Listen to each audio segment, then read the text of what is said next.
সংবিধান লঙ্ঘন করে, সেনা আইন লঙ্ঘন করে অবৈধভাবে ক্ষমতা দখল করার পর শেখ হাসিনা জয়ের বিরুদ্ধে বাংলাদেশ থেকে $300 মিলিয়ন যুক্তরাষ্ট্রে পাচারের প্রমাণ পেয়েছে এফবিআই।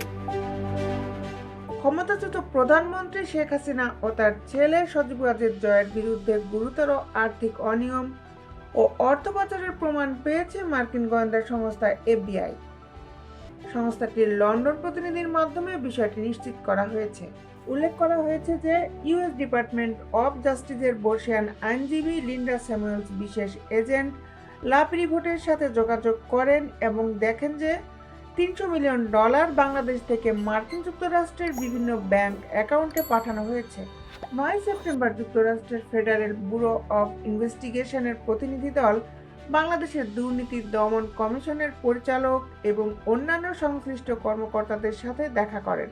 এর পাশাপাশি 1 অক্টোবর বাংলাদেশে ইইউ প্রতিনিধি দলের সহযোগিতা বিভাগের প্রধান মিশেল ক্রেজারের নেতৃত্বে 3 সদস্যের একটি ইউরোপীয় প্রতিনিধি দল তৎকালীন দুর্নীতি দমন কমিশনের চেয়ারম্যান মোহাম্মদ মঈনুদ্দিন আবদুল্লাহর সাথে দেখা করেন।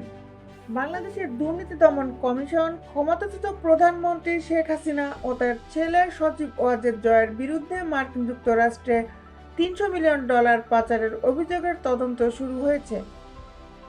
দুর্নীতি দমন কমিশনের কর্মকর্তারা নাম প্রকাশ না করার শর্তে গ্লোবাল ডিফেন্স কর্পোরেশনকে জানান, হাসিনা ও জয়ের বিরুদ্ধে দায়ের করা অভিযোগটি অধিকতর তদন্তের জন্য দুদক মহাপরিচালকের কাছে পাঠানো হয়েছে।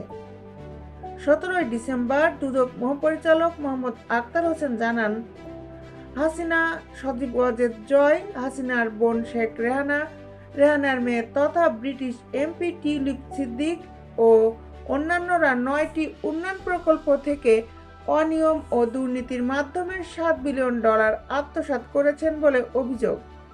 সূত্র জানিয়েছে যে 9টি প্রকল্পের মধ্যে রূপপুর পারমাণবিক বিদ্যুৎ কেন্দ্র, আশ্রয়ন এবং ব্যবসা ও বেজার অধীনে থাকা অন্যান্য প্রকল্প। $7 বিলিয়নের মধ্যে শুধু রূপপুর পারমাণবিক বিদ্যুৎ কেন্দ্র প্রকল্প থেকেই $5 বিলিয়ন আত্মসাৎ করা হয়েছে বলে জানা গেছে। বাংলাদেশের দুর্নীতি বিরোধী তদন্তে ব্রিটেনের এমপি টিউলিপ সিদ্দিকের নাম তার পরিবারের তালিকায় রাখা হয়েছে। টিউলিপের খালা বাংলাদেশের 20 বছরের বেশি সময় ধরে ক্ষমতায় থাকা সাবেক প্রধানমন্ত্রী শেখ হাসিনা দক্ষিণ এশিয়ার এই দেশটিতে এখন দুর্নীতি দমন কমিশনের অধীনে ব্যাপক তদন্তের মুখোমুখি। সজীব ওয়াজেদ জয়ের নামে হংকং এবং কেমান দ্বীপপুঞ্জের বিভিন্ন ব্যাংক অ্যাকাউন্ট ব্যবহার করে নিউ ইয়র্ক, ওয়াশিংটন ডিসি এবং লন্ডন ব্যাংকে অর্থ স্থানান্তরিত করার তথ্য বিশেষভাবে সামনে এসেছে। এফবিআই তাদের লন্ডন প্রতিনিধির মাধ্যমে এটি নিশ্চিত করেছে এবং গুরুতর আর্থিক অনিয়ম ও অর্থ পাচারেরও প্রমাণ পেয়েছে।